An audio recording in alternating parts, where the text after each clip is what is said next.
What's up guys, Subharaj here again with a little lesson video. So I often work on chord melodies with my students and I have just noticed one simple thing that before getting into more advanced chord melodies, like as in like applying more changes to it or getting into two-line improvisations, etc. A lot of great ideas are really thrown away by not considering the options that you get out of your diatonic major scale. As in your 1 major 7, 2 minor 7, 3 minor 7, 4 major 7, 5 dominant, 6 minor 7, 7 minor 7 flat 5 and back to 1 major 7. These are, I believe, fundamental to get into chord melody playing in general. There are 4 chord types that you want to remember and 2 kinds of chord voicings that you want to remember.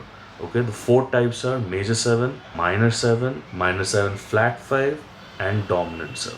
And the 2 types of chord voicings are drop 2 and drop 3.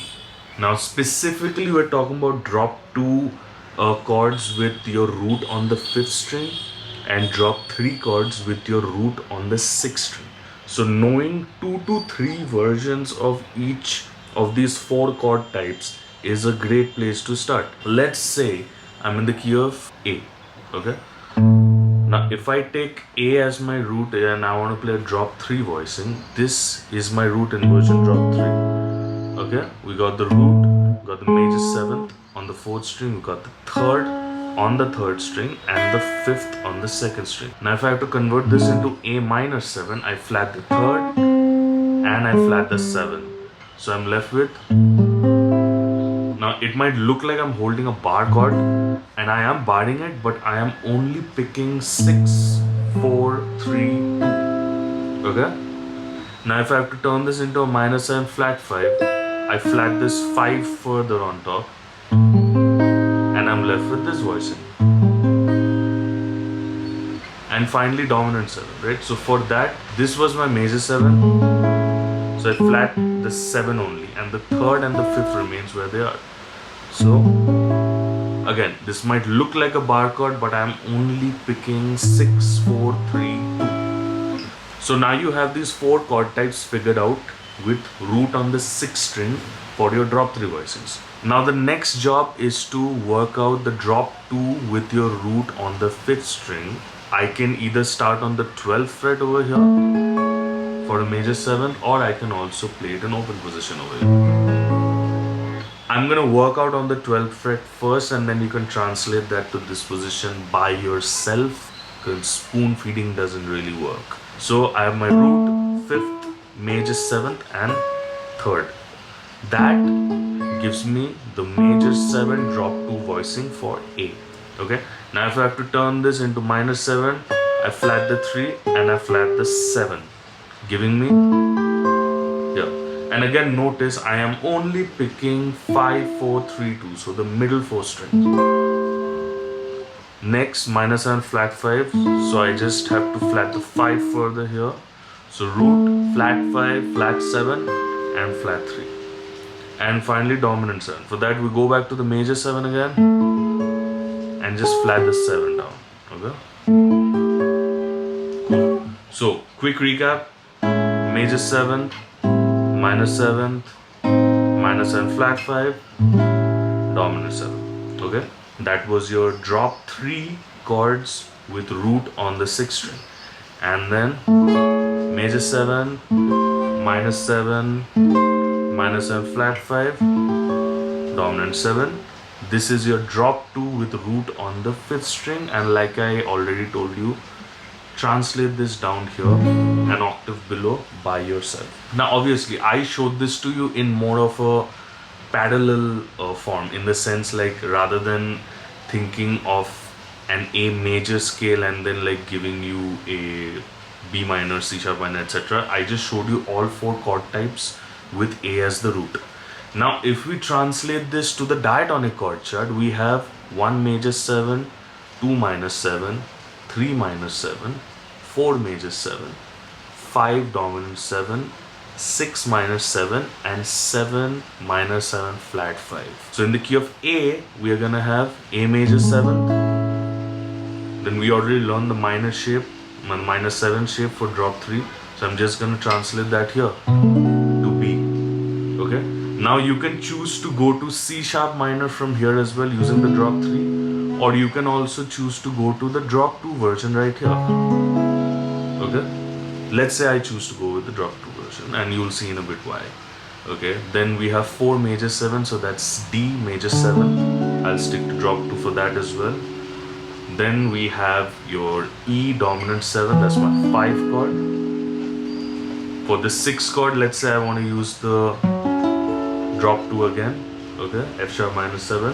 For the 7 chord, I want to go back to G sharp minor 7 flat 5 using the drop 3 voicing and coming back to the drop 3 A major 7. Right now, obviously, I tried to simplify it to quite a degree, but you definitely have to do a lot of work by yourself to get this under your belt. For me, at least, like to initially work things out to build some muscle memory, maybe just practice like 1, 2, 3, 4, 1, 2, 3, 4, 1, 2, 3, 4, 1, 2, 3, 4, 1, 2, 3, 4, 1, 2, 3, 4, 1, 2, 3, 4, 1, 2, 3, 4. Once you feel comfortable with, let's say, this particular sequence, now you want to randomize the sequence a little bit. Let's say I want to go from this 2, 3, 4 to this B minor instead, then directly go to D major 7 to C minor 7. Then I want to go to F sharp minor 7, then G sharp half diminished or minor 7 flat 5, and then I want to go to B minor, E7 to A major 7. Okay, so now let's say you randomize things. Now these voicings are, sorry, you're fairly comfortable with these voicings. Okay, one of the most common things, the most common harmonic movements is a 2-5-1.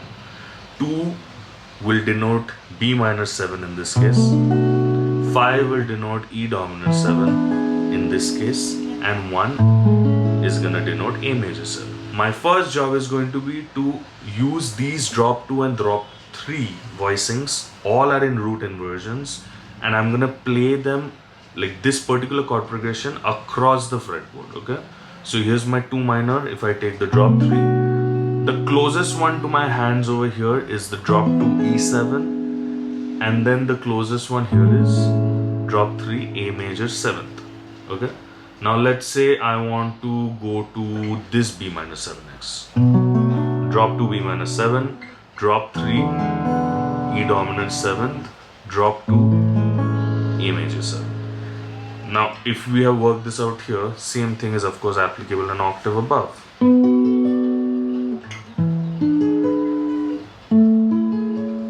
Okay, now when we're talking about turning this into a chord melody, the first thing we want to start with is we try to keep the melody in the top voice of the chord. What do we mean by the top voice? We mean the top note, the highest pitched note of the chord. Let's say if I am sticking to this particular 2-5-1. Okay, maybe before I go further, it's also important to understand that I am just showing you chord melody ideas based on these voicings that we just worked out.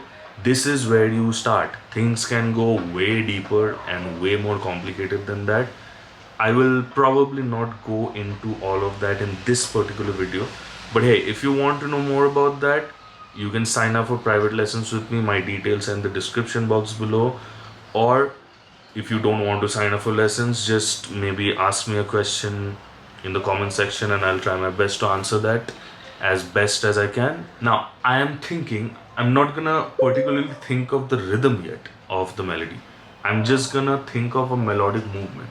Like when I am visualizing this B minor 7 chord, right? I know my chord tones are root, flat 7, flat 3 and 5 over there, right? Now there can be many ways of going around that. Let's say I want to target the 5 in my melody.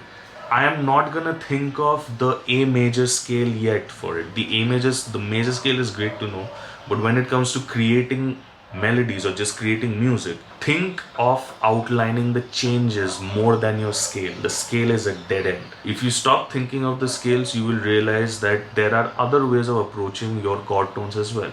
For example, let's say I want to approach the 5 of this B minor 7 chord. I can approach it from half a step below, right? If I do that, that's not in the key of A, right? This is what it's gonna sound like in the key of A. Turns it into an A major 7 sharp 5 chord. I'm not gonna do that. Let's say that's the melodic idea that I have, right? Now I was holding this particular chord this way. If I hold that voicing that way and I want to play that melody along with it, you notice that this same note is available here as well. So I just leverage that. Okay. Now in this case, you also probably notice that I hit the chord the moment I landed on the 5. You don't necessarily have to do that either, because if you notice, I'm starting on the flat 3. So I could hit the chord on the flat 3 as well. Okay. And as you can see, that works too. Now let's work out another simple idea over the E7 chord. Let's say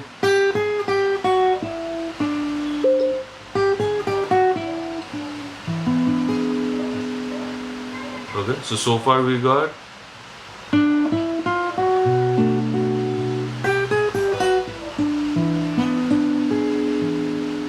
now to take things a little further, if you noticed, that was my second phrase, right? And my chord voicing is this.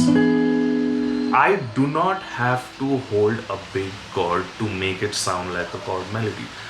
Now, if I'm landing on this note and this note is on top as well, this note ends up sounding like it's part of that melody, right?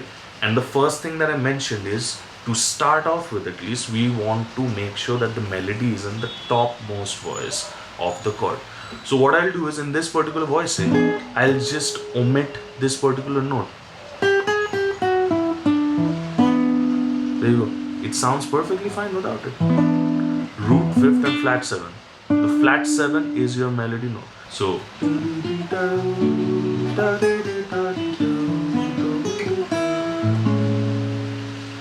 and you have a full chord melody and it sounds diatonic. I won't say it's not complicated. I mean, I believe everything has its own complications. However, start here before going into altered changes. Because if you can do this, your altered changes will just make more sense to you. So yeah, start from just a basic 2-5-1. Then you want to take it further to maybe a 1-6-2-5. Now 1-6-2-5 in A major is 1, F sharp minor. Let's say I want to use this particular voicing of F sharp minor since that's what we worked on, or maybe that voicing. Okay, then B minor to E7. So similarly, I'm not gonna like spoon feed the melodic idea anymore. I want you to now observe what I'm doing.